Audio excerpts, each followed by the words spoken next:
A great way to earn up to 10 extra credit points is the Great Minds Extra Credit Project. It's going to be the same format as the rest of the journal, an 8 by 8 page and 8 by 16 spread. And most likely you're going to need more than one spread to finish this project.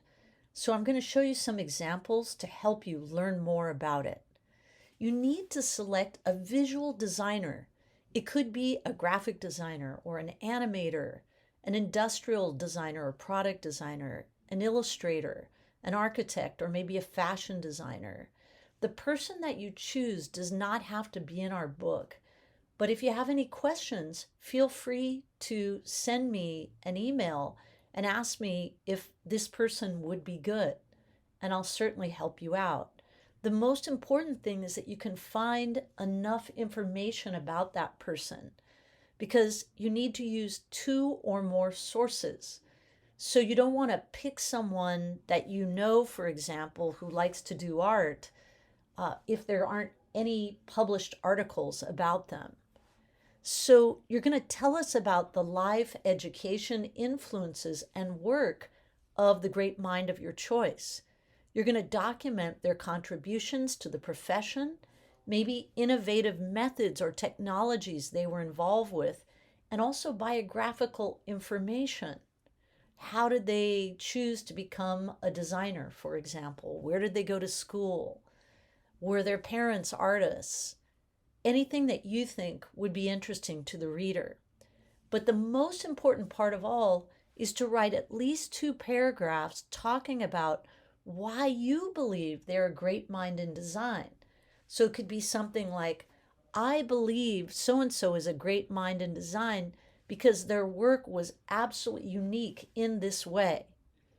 They had certain special qualities, for example, that helped them succeed. Now, on the Great Minds Extra Credit, there is no late work accepted. There's only one deadline.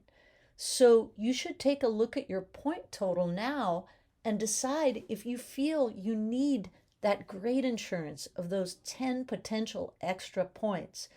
I can tell you from my point of view, I've seen many students change their grade just by doing the extra credit. They were going to get a B and they ended up making an A because they did this project. So I encourage you to do it. Now, the requirements are you're going to research the great mind using your textbook and the internet. Spelling and grammar are important, so you want to check your work.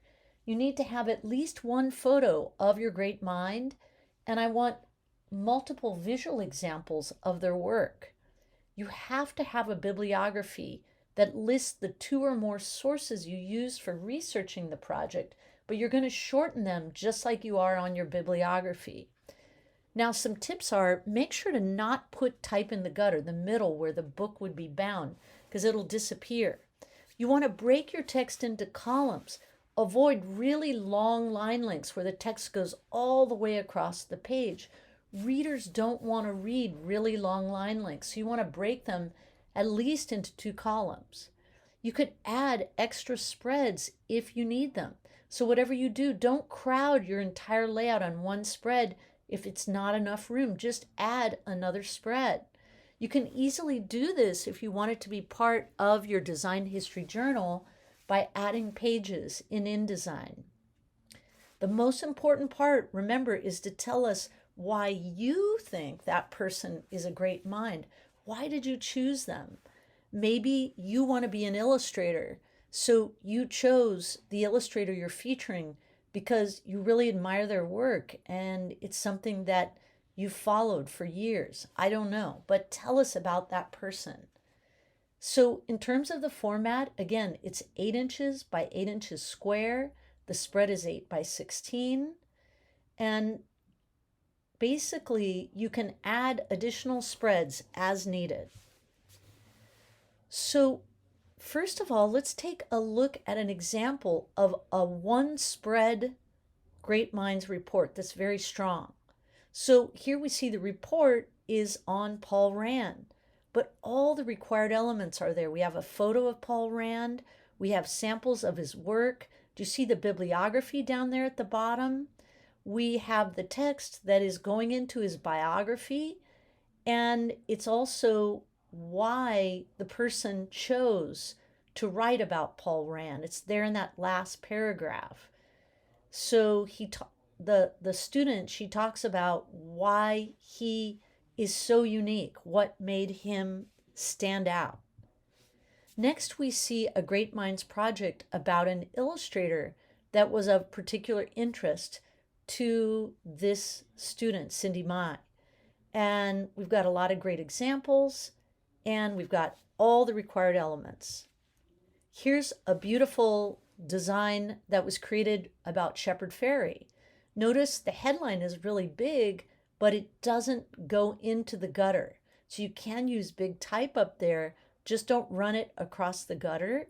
And all of the required elements are there. We've got the sources, we've got the picture of the artist, we've got great examples of Shepard's incredible work and why Jeremy felt he was a great mind.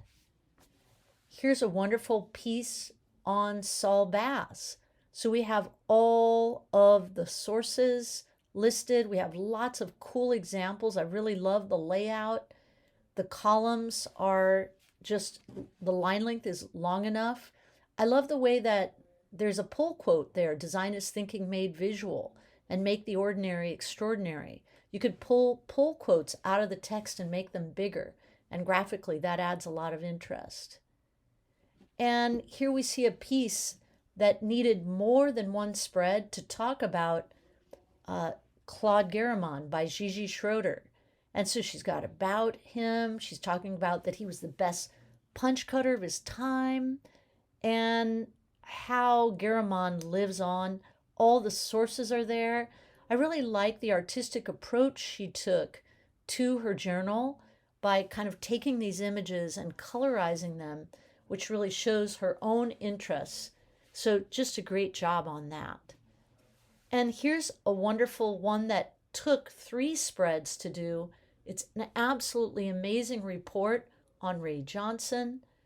All the image sources are created. There's the bibliography, which is quite extensive. Talk about these wonderful pull quotes that are pulled out. They're just great, and a lot of really compelling imagery and great layout. I love all the different sizes that are used in this layout. It's very compelling. And here's a wonderful report on A.M. Cassandra.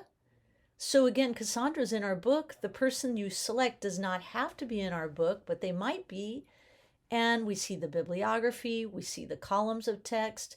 There's several images of Cassandra and his incredible work. And it's really nice the way the designer played with transparency and his work there in the background in those green areas. And this is a phenomenal report by Alida on Charles Rennie Mackintosh. Now, Alida is interested, she's actually studying interior design. So she picked Mackintosh and just did a fantastic job writing about him. It's so compelling. In the end, she talks about the fact that she is into interior design and how his work really resonated for her. And again, the column lockups are fantastic. There's a lot of great information there, all the required elements. I love her headline, the way she brought Mackintosh's graphic work into it. It's absolutely fantastic. So what an amazing job she did.